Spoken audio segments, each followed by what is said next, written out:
Je m'appelle Kerwin Speer, je suis né à Marseille en 1986.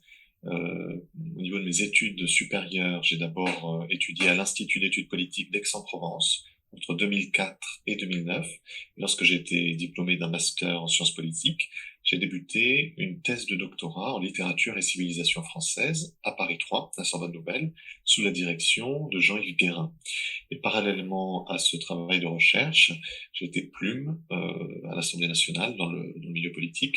Donc c'était déjà une conjugaison entre mon sujet de recherche et mon insertion professionnelle entre littérature et politique. Et lorsque j'ai soutenu ma thèse en 2014, j'ai souhaité me présenter au concours de l'École nationale d'administration et ce concours, je l'ai obtenu donc en 2016. J'ai intégré l'école en 2017 et 2018.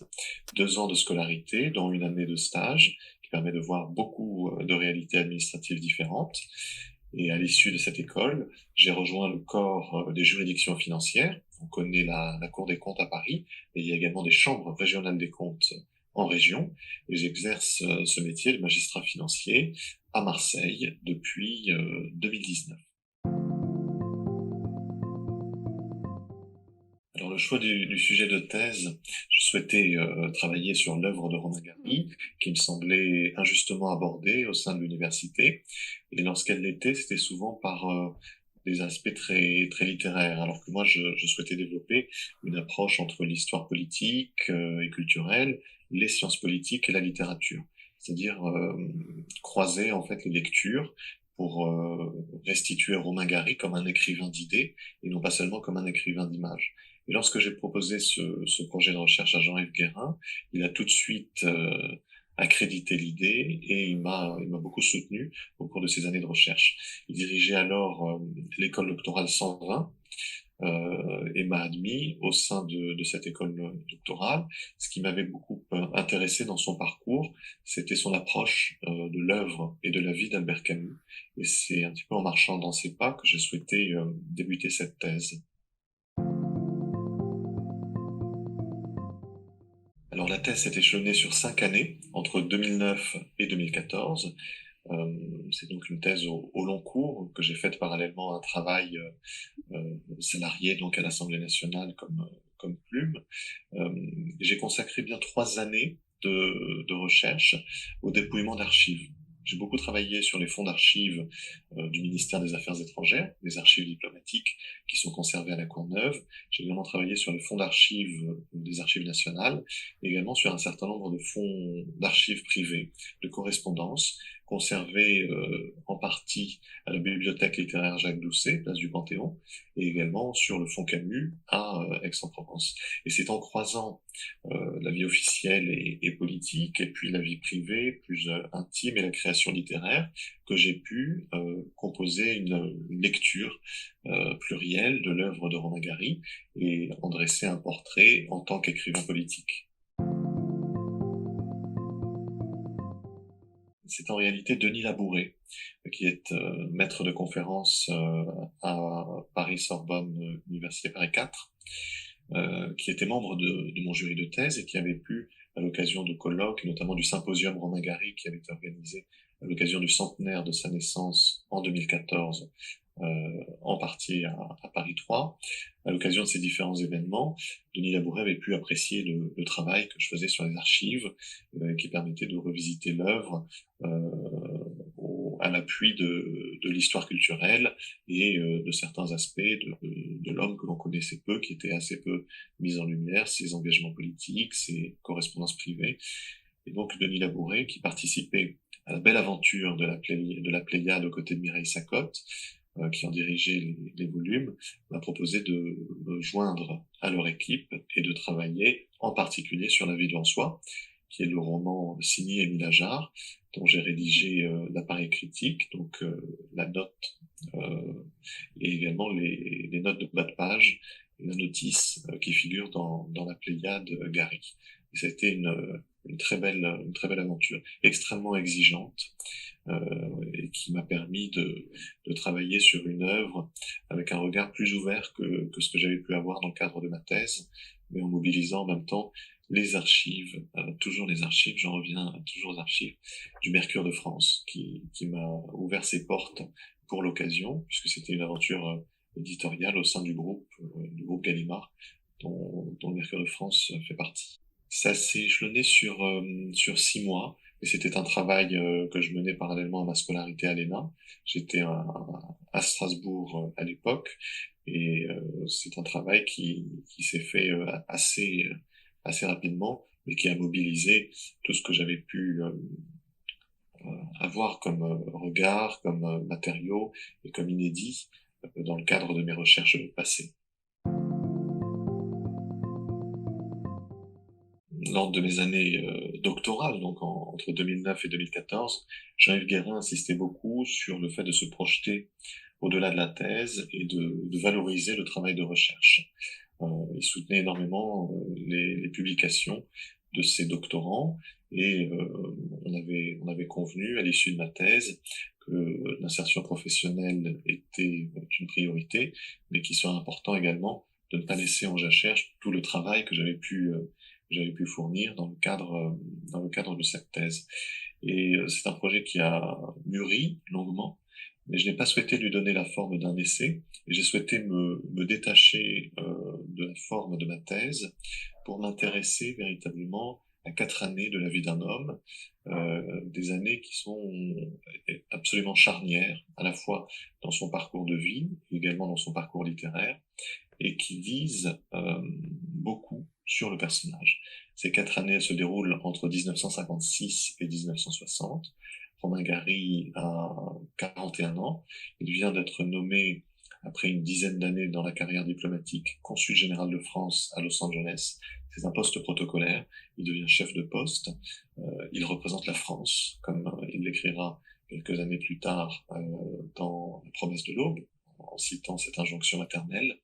Et ces années sont absolument charnières, car il arrive à Los Angeles avec un roman dans sa besace, Les Racines du ciel, qui va bientôt avoir le prix Goncourt, mais il n'en a pas encore totalement achevé les épreuves, il cherche encore un titre, il hésite.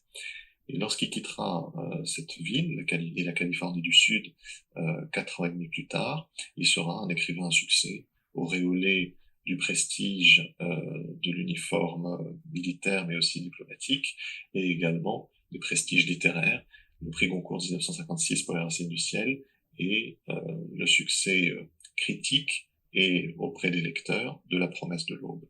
Il sera également un écrivain adapté au cinéma par les studios de Hollywood, puisque John Huston va réaliser la version cinématographique des Racines du ciel pour la 20th Century Fox. Et Romain Gary aura, à cette occasion, réussi à pousser les portes des studios hollywoodiens, et c'est cette carrière-là qu'il va embrasser au-delà de la carrière littéraire. Et ces années absolument charnières m'intéressaient à plus d'un titre, également parce que, abordant la grande histoire par l'itinéraire d'un homme, cela me permettait d'aborder des années absolument fondamentales, des années de guerre froide, bien évidemment, l'Amérique des années 60, mais également des années de transition, où le diplomate représente la France de la 4e République, avec un gouvernement qui change tous les 6 mois. Donc le diplomate est la véritable permanence de l'État, et sa voix porte dans toute l'Amérique. Et 2 ans après avoir été nommé en poste, tout bascule. Tout bascule à la faveur d'une crise de régime sur fond d'événements en Algérie française. C'est le retour du général de Gaulle. Et c'est à cette occasion que Romain Gary, qui était compagnon de la Libération, fend l'armure, sort de sa réserve et révèle toute la ferveur d'un gaulliste impatient face aux événements de l'histoire. Et c'était cette matière, à la fois littéraire, historique, politique, et également les troubles, le doute qui peut assaillir un homme, tout cela m'intéressait au plus haut point, et en rendant cela sous une forme de fiction, en réalité, de récits inspirés de faits réels, mais dans les interstices des archives, la fiction vient donner corps et vient donner vie à un personnage. En faisant tout cela, j'ai souhaité initier une écriture de l'histoire et de la biographie de Romain Gary plus personnelle.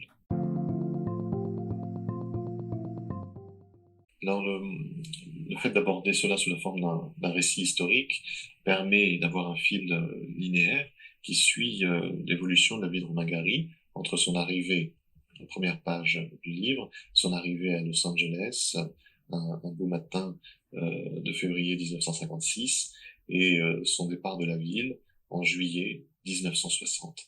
Et l'approche est chronothématique, autour de petits chapitres qui s'articulent autour d'événements politiques ou alors d'événements intimes, ce qui permet d'avoir une écriture extrêmement vivante, extrêmement dynamique, très rythmée, ce que j'ai souhaité insuffler au texte pour, avant tout, en réalité, penser au plaisir et à l'intérêt du lecteur. Alors, ça a été une longue maturation entre ma thèse que j'ai soutenue en 2014, les premières pages de ce livre que j'ai composé en 2017, et puis lorsque je me suis décidé à l'écrire, ça a été un cycle de près d'une année de travail, avec plusieurs phases d'écriture successives, d'appropriation de la matière. Hein. Il ne s'agissait pas euh, de réécrire les archives, mais de leur donner vie en réalité. Et ça a été un travail qui m'a conduit également à replonger dans des entretiens que j'avais pu réaliser avec des témoins de l'époque, à solliciter des personnes qui avaient croisé l'itinéraire de Romain Gary et qui avaient un regard personnel, intime, à m'apporter sur le personnage. En réalité, le fait d'avoir abordé, vous avez compris que je m'inscris dans les pas de Romain Gary. Mais il est vrai également que l'écriture fictionnelle permet des espaces de liberté en écrivant sur l'époque, en écrivant sur un imaginaire, en écrivant sur deux pays, la France et l'Amérique. Il y a beaucoup d'espaces de liberté dans ce travail d'écriture, et ça m'amène également à m'intéresser aux sociabilités de l'époque, au réseau intellectuel, à la place d'Albert Camus.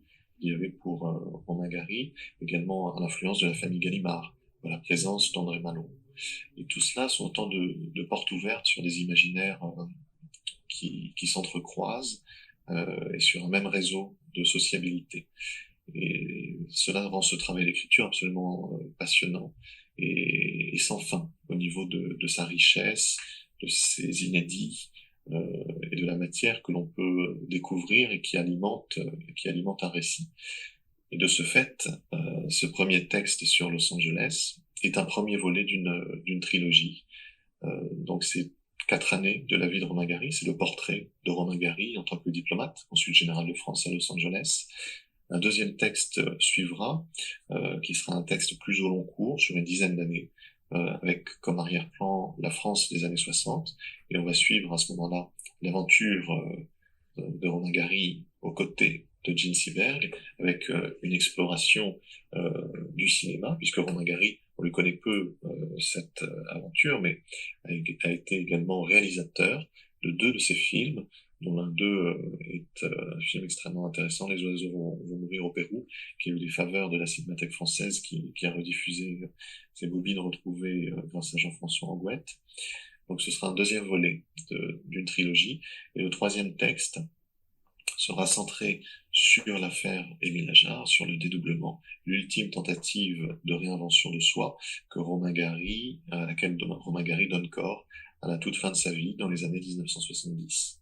Donc ce triptyque, en quelque sorte, m'aura permis de dresser le portrait d'un homme sous différentes fonctions, sous différentes casquettes, mais également le portrait de 3 époques bien distinctes, et de suivre l'évolution de l'imaginaire, de la culture populaire, et des différentes références et réseaux de sociabilité intellectuelle qui se nouaient autour de Romain Gary. Peut-être un conseil aux doctorants et aux étudiants de Paris 3, qui n'est pas mon conseil, mais le conseil de Jean-Yves Guérin, que je me suis employé à suivre, et qui m'invitait toujours, lors de ma thèse, à me projeter au-delà de la soutenance, à viser l'insertion professionnelle, et surtout à ne pas oublier, une fois que la thèse est passée, une fois que la soutenance a eu lieu, de ne pas oublier, même quelques années plus tard, de valoriser ce travail de recherche, et pas forcément le valoriser dans un cadre universitaire, bien que ce soit souvent l'objet d'un parcours doctoral, mais à le valoriser également dans l'édition. Je crois que le fait est que mon livre paraisse dans une catégorie de romans et fiction dans la collection blanche de Gallimard montre que l'université a beaucoup à apporter au-delà d'elle-même.